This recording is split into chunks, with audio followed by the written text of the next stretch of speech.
Hola a todo el mundo, sean bienvenidos a un nuevo programa aquí por Canal Proyecto Chile. En esta ocasión quiero comentarles algunas informaciones que se han suscitado durante los últimos días en nuestro Chile, enfocándome directamente en cosas de nuestra Cámara de Diputados, como está siendo tradición en este canal, Canal Proyecto Chile. Pero antes quiero, como siempre, decirles quiénes son los asociados a este proyecto colaborativo, que son Iracundo TV, un disidente, y quien les habla, que posee dos canales donde pongo cosas de nuestro Congreso Nacional, comisionando asuntos y asuntos comisionados. Como les mencioné en un video anterior, específicamente este donde hablo de cómo fue la discusión en particular en la Cámara de Diputados de la Ley de Presupuestos para el Sector Público del año 2023, quiero comentar algunas anécdotas al respecto. En este programa me voy a enfocar más en mi opinión, porque en Congreso, en resumen, doy más bien las informaciones del modo más ecuánime posible. Pero antes de ir al fondo de este directo, donde también quiero hablar acerca de algunas situaciones que están circundando el ambiente de la Cámara de Diputados en este video en particular, quiero comentarles que la diputada Emilia Ñullado del Partido Socialista, en los tiempos que corren, se encuentra hospitalizada y será intervenida quirúrgicamente. La parlamentaria se encuentra en la clínica Ciudad del Mar, donde se le detectó una macroadenoma hipofisario. Entonces esperemos que, al igual como pasó con Camila Flores, que también se encuentra hospitalizada producto, en el caso de ella, de un problema en sus intestinos, pueda recuperarse y próximamente volver a sus actividades y estar junto con su familia. Acá nos indican que desde el lunes 14 de noviembre será intervenida quirúrgicamente. Que tenga una pronta recuperación. También quiero comentarles que hay una columna de opinión que fue escrita el 12 de noviembre, es decir, hace aproximadamente una semana atrás, que es muy buena, de Max Colodro, que se titula No ser como ellos, que está enfocada en la delincuencia y en actos lamentables que se han suscitado durante los últimos días en nuestro país. Esto fue escrito, pudiésemos decirlo, la semana pasada, con actos del transcurso de esa semana, pero nunca está de más refrescar la memoria, porque, como se los he mencionado en muchísimas oportunidades, el gobierno y sus personeros no han estado a la altura de las circunstancias bajo mi óptica, y esto es producto de su historia como políticos, incluyendo sus votaciones en la Cámara de Diputados y en algunos casos en específico en nuestro Senado. Entonces, además de un cambio de actitud, esta tiene que ser reflejada en proyectos de ley. Por eso que en un video de Congreso en resumen específicamente les mostré cuál era la agenda que está actualmente paralizada en cuanto a normas que pudiesen combatir este flagelo que es la delincuencia. Y habrá que ver si el gobierno toma algunos de estos proyectos e intenta que sean leyes de la República. Son bastantes, por eso es que les recomiendo ver ese video en específico que subí hace algunas semanas atrás y que ustedes pueden ver en Canal Proyecto Chile. Enfocándonos en el asunto medular de este video, que está relacionado a anécdotas de la ley de presupuestos, hay un video que subí al canal Asuntos Comisionados que dura muy poco, dura 46 segundos, que tiene relación a la votación que se dio sobre el aumento de la PGU a 250.000 pesos que fue propuesta por parlamentarios de la oposición al gobierno de Gabriel Boric. Este video se los voy a dejar tanto en la etiqueta como en la descripción de este mismo para que ustedes saquen sus propias conclusiones. No está editado, ni muchísimo menos, a pesar de que son solamente 46 segundos de acción. Y al respecto, yo quiero mostrarles 4 conclusiones, que fue el comentario que hice con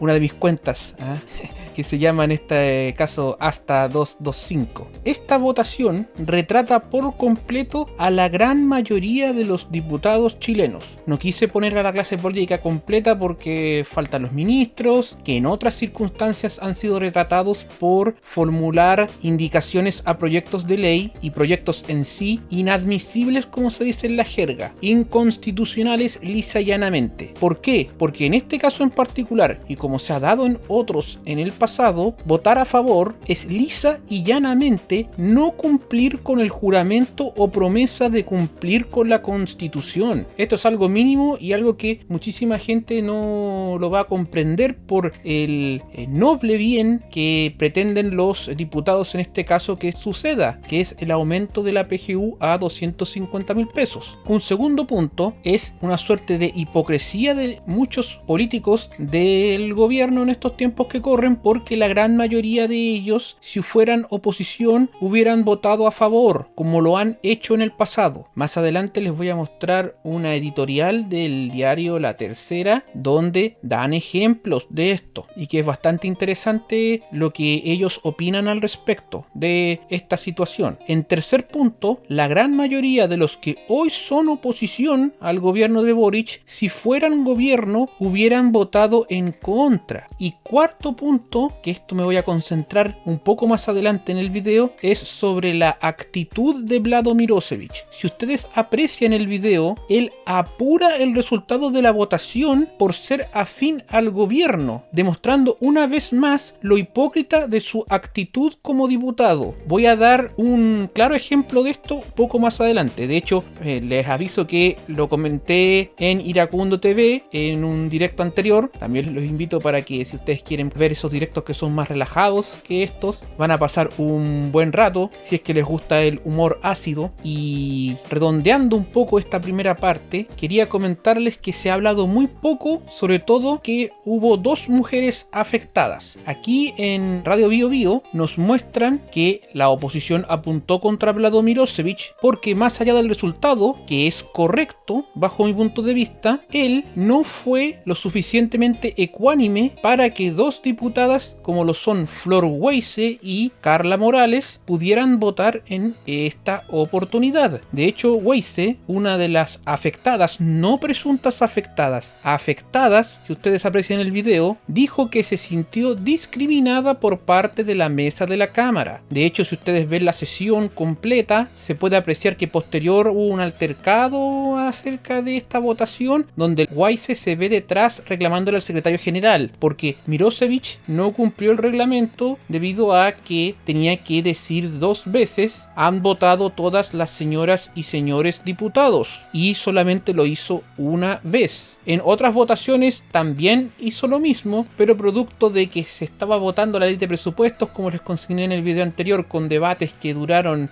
días, inclusive el último 22 horas, muchas veces se obvió el paso del reglamento en su totalidad, y eso es algo que de verdad es molesto, porque tienen toda la semana. Sé que los diputados los jueves y los viernes los toman como de trabajo territorial, pudiésemos decirlo de ese modo, pero es una semana al año en el cual se puede tramitar la ley de presupuestos día tras día, con debates que tienen que ser extensos, producto de la gran cantidad de reparticiones públicas involucradas en ese proyecto de ley anual. Eso por un lado. Si ustedes aprecian el editorial de La Tercera del 17 de noviembre, aquí nos dicen que el Congreso y las prácticas inconstitucionales han proliferado durante el transcurso de los últimos años, donde, según este diario, es lamentable comprobar que con ocasión de la tramitación de la ley de presupuestos en el Parlamento siguen existiendo sectores dispuestos a presionar por mayor gasto sin tener atribuciones para ello, lo que supone un grave daño a la institucionalidad. Entonces, ¿qué es lo que sucede? Acá hay gente de todos los sectores políticos, desde, como se pudiese decir, el Partido Comunista hasta el Partido Republicano. Si ustedes pueden apreciar el resultado de la votación del asunto de la PGU, que han lisa y llanamente no respetado la actual Carta Fundamental, para ser bastante suave, ¿bien? Y por ello que algunos insisten con un proyecto de nueva constitución. En la propuesta que emanó de la Convención Constitucional habían atribuciones para diputados, para los gobiernos regionales, en torno a esto que es el mayor gasto público, que en la actual constitución, y producto no de lo que pasó en la Comisión Ortúzar y lo de Jaime Guzmán, no, sino a partir de la Constitución de 1925, por algo se incluyó que esta atribución es exclusiva del gobierno de turno. Entonces hay que tener ojo si existe una nueva propuesta propuesta de constitución en este punto en particular, porque pudiese desatarse la demagogia. Algunos lo confunden con el populismo, pero hay que decirlo de esa manera. Lo que propusieron los parlamentarios en esta oportunidad con la PGU fue demagogo. En el editorial también nos hablan de que se aprobaron partidas con normas abiertamente inconstitucionales, más allá de que nuestro parecer sea que tendrían que ir hacia ese tipo de gastos, como por ejemplo propuestas para proveer de asesoría y defensa jurídica gratuita en juicios a víctimas de delitos violentos, agregar a los lagos entre las regiones donde se aplicará el programa de violencia rural o destinar mayores recursos para arriendo de viviendas de personal de carabineros. Obviamente lo más resonante fue el asunto de los 250.000 pesos de la pensión garantizada universal, bajo el pretexto de que el próximo año será muy complejo en materia económica, pero es preocupante, y tiene razón el diario en esta oportunidad, en que esto supone una grave amenaza hacia la institucionalidad, pero más que una amenaza es una debilidad, porque esto ya había sucedido en el pasado. Esta es una raya más para la cebra, como me gusta decir a mí, y el mismo diario nos da ejemplos de lo que hacía el actual gobierno cuando estaba en el Parlamento, cuando eran oposición a gobiernos como el de Sebastián Piñera, porque estas intenciones de presionar y forzar ciertas instancias para que exista un mayor gasto fiscal se suscitaron, por ejemplo, en el aumento de la pensión básica solidaria, tener que allanarse a consentir los retiros desde las administradoras de fondos de pensiones, que en realidad tendría que decirse en las AFP, lo cual no solamente genera bajo mi óptica desorden fiscal y a la larga se contribuye a la ingobernabilidad, sino que más encima fue la causante quizás de esta solución política, si uno pudiese mirar mal, de generar una propuesta de nueva constitución para que los diputados, gobiernos regionales, alcaldes, entre otros, puedan tener esta facultad que hoy en día no poseen. Entonces esto me hace pensar a mí muy mal, y esa también fue una de las razones por las cuales les he comentado en anteriores videos de que voté rechazo a la propuesta de nueva constitución. Finaliza el editorial diciéndonos que desconocer los cauces institucionales o buscar ganancias de corto plazo mediante el expediente del populismo son males corrosivos para la democracia, por lo que cabe esperar que este proceder sea definitivamente desterrado. Acá hay un problema importante, porque es democrático, porque el resultado de la votación de la democracia representativa dio en muchas circunstancias que debían aprobarse cuestiones inconstitucionales. El problema es corrosivo para la república de nuestro país, y cuando se habla de populismo tienen razón, porque el populismo está asociado a ganancias en el corto plazo, más allá de que si estas sean buenas o malas, porque finalmente lo que hace el populismo es quizás la clásica frase de pan para hoy y hambre para mañana, pero en algunas circunstancias muchos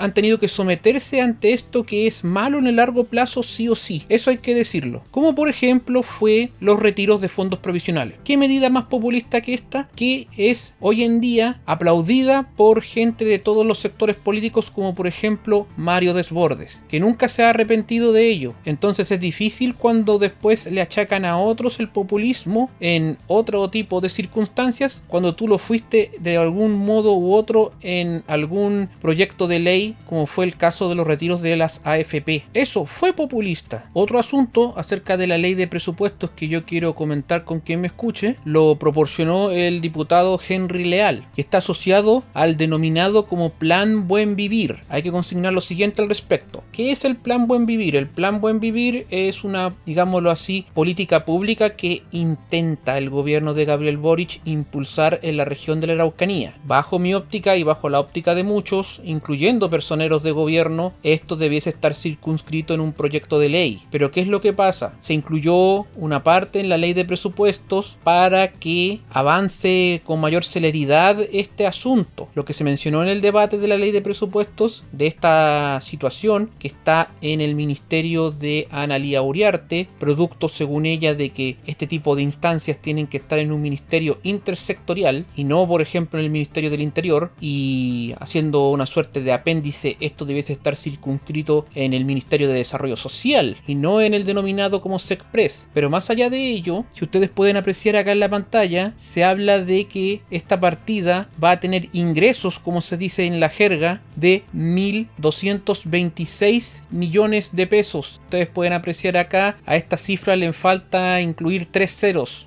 por eso que se habla de miles de pesos. Y se incluye, como pueden apreciar en la glosa de abajo, convenios con personas naturales del orden de los 915 millones de pesos para contratar a 17 personas. La ministra Uriarte destacó de que en el Senado van a cambiar esta glosa para que sean 23 personas. Pero, ¿qué es lo que ellos van a hacer en el plan Buen Vivir? Eso no lo sabe nadie a ciencia cierta. Y este fue un cheque en blanco que se le entregó a la ministra Uriarte producto de sus buenas relaciones con los diputados, como también se pudo apreciar en la elección para la mesa de la corporación, donde finalmente Vlado Mirosevic fue electo como presidente, Carlos Bianchi como primer vicepresidente y Catalina Pérez como segunda vicepresidente. Y esto es algo que tengo la sensación de que se ha hablado poco. Uno no puede juzgar a ciencia cierta si ese dinero va a ser bien gastado o no, eso siendo entre comillas objetivo, pero de que da para pensar mal, da para pensar mal. Y esta partida fue aprobada en el presupuesto de la Nación en el primer trámite constitucional y habrá que ver si hay debate en la segunda instancia en nuestro Senado. En fin, esto me dio para pensar bastante. El penúltimo tema que quiero comentarles tiene relación a Vlado Mirosevic. Como les mencioné anteriormente, este es el actual presidente de la Cámara Baja y él propone sancionar con el 100% de la dieta a diputados que protagonicen agresiones. El presidente de la Cámara cree que en el pasado ser enviado a la Comisión de Ética era una vergüenza, pero hoy se ha normalizado. Por lo mismo, buscará endurecer las sanciones. ¿Y qué haríamos con esa plata? Se va a educación cívica a los liceos. ¿Y por qué anteriormente yo hablé de la hipocresía de este parlamentario? Porque él habla de sanciones, pero sanciones con nombre y apellido a temas específicos que es verdad. Él tiene razón en el sentido de que deben de ser sancionados con dureza, como por ejemplo lo que pasó a Alexis Sepúlveda al ser golpeado por Gonzalo de la Carrera. Pero hay dos cosas que también las comenté yo en el canal de Iracundo TV y ahora voy a reforzar esto con todos ustedes, que a propósito él no habla. La primera de ellas tiene relación a faltar. Si ustedes aprecian el sitio web de la Cámara de Diputados, nos dicen un porcentaje desglosado de la asistencia efectiva, por decirlo también de ese modo, a la sala de esta corporación. Y Mirosevic es el que tiene el porcentaje más bajo. Esa sería una primera raya para la cebra. ¿Hablará Mirosevic acerca de sanciones a los diputados que sin goce de sueldo faltan a las salas de esta corporación? Y segundo punto, y más importante aún que las inasistencias, el atraso. Nosotros apreciamos, haciendo un ejercicio bien a vuelo de pájaro, así, al azar,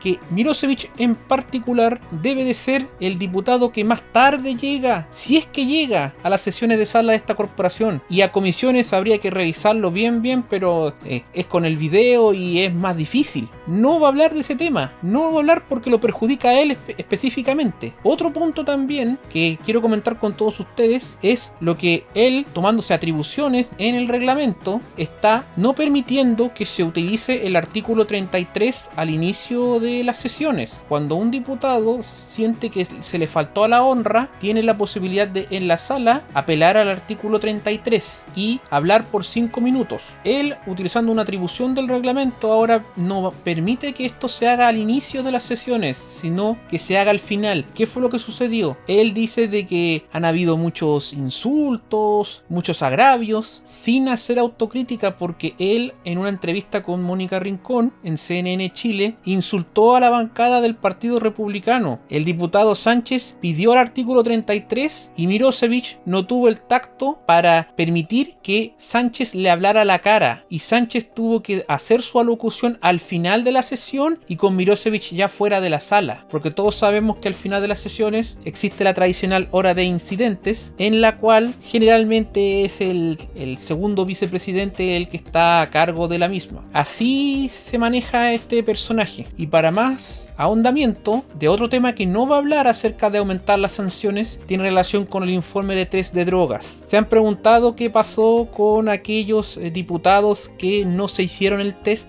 que les fue mal en la justicia a algunos y otros pasaron totalmente piola, como se dice en nuestro país. En el sitio web de esta corporación aparece el informe de test de drogas de la segunda tanda, porque en la primera tanda hubo algunos que faltaron y en la segunda tanda hubo otros que faltaron adicionalmente, y habría que dar nombres que no los voy a dar yo, ustedes pueden buscarlo por su cuenta. Pero estos personajes que no se hicieron el test se han preguntado por qué no han habido sanciones al respecto, y esto ocurrió porque la Comisión de Ética no los sancionó. En la jerga se dice de que no hubo quórum para que fuesen sancionados de algún modo u otro con alguna amonestación, inclusive verbal. El asunto de los test de drogas no tuvo ningún tipo de efecto, salvo el mediático, que de todas maneras puede ser importante, puede ser relevante, porque ahora nosotros conocemos que existen parlamentarios que no están a la altura de las circunstancias, pero quedó en la nada. Es decir, la sanción la debiésemos aplicar nosotros a la hora de marcar la raya en el voto en 4 años más, sea del color político que sea. Producto de esta intervención que quiero hacer yo es dejar patente el hecho, más que señalar a quienes no estuvieron a la altura. Esa es una reflexión que tenemos que hacer todos nosotros en nuestro fuero interno. Y para finalizar este video, quiero referirme a otra de las polémicas que se suscitó en la votación de la ley de presupuestos, que parte de los recursos del Ministerio de las Culturas y las Artes, como se dice en la actualidad, fue rechazada, incluyendo el denominado como Museo de la Memoria, dineros hacia la Fundación Salvador Allende y dineros hacia una fundación en memoria de Eduardo Frei. Entonces, el sociólogo, y voy a decirlo de este modo, opinólogo Axel Callis, en su cuenta de Twitter destacó lo siguiente: diputados del Partido Demócrata Cristiano votando en contra de la cultura y la memoria de Eduardo Frei Montalva, la peor Cámara de Diputados desde el retorno a la democracia. Y el escritor Rafael Gumucio le contesta: y algunos querían un parlamento unicameral, refiriéndose a la Convención Constitucional. Es buena la respuesta de Rafael Gumucio, pero falta algo en específico. ¿Y quiénes fueron los que propiciaron esa Convención Constitucional? Los que la propiciaron con esas reglas fue, en parte, digámoslo así, la Cámara de Diputados anterior. Entonces, ¿cuál sería la peor Cámara de Diputados de la historia? ¿La actual o la que fue anterior a esta? Bajo mi óptica, la anterior a esta. Y eso también lo comentamos con los muchachos en múltiples oportunidades. Entonces, ese relato que intenta impulsar Callis está totalmente erróneo desde todo punto de vista. Y yo le pongo más energía en el sentido de decir de que el Congreso en su conjunto en la legislatura pasada no estuvo a la altura de las circunstancias, porque al efectuar el proceso de la convención, más allá de que si querían o no cambiar la constitución, porque siempre pudieron hacerlo por 2/3 de los parlamentarios en ejercicio, y ahora inclusive es más fácil porque lo pueden hacer con 4/7 de los parlamentarios en ejercicio, ellos se deslindaron de su responsabilidad poniendo todo el foco en un órgano externo. Entonces, esto es lo que yo quería reflexionar con quien me escuche. Finalmente, solo señalar que esto es todo lo que tengo que mencionarles por el momento. Espero que quien haya llegado hasta aquí se encuentre sumamente bien. Visiten todos los canales que se encuentran asociados a Canal Proyecto Chile. Muchas gracias y hasta luego.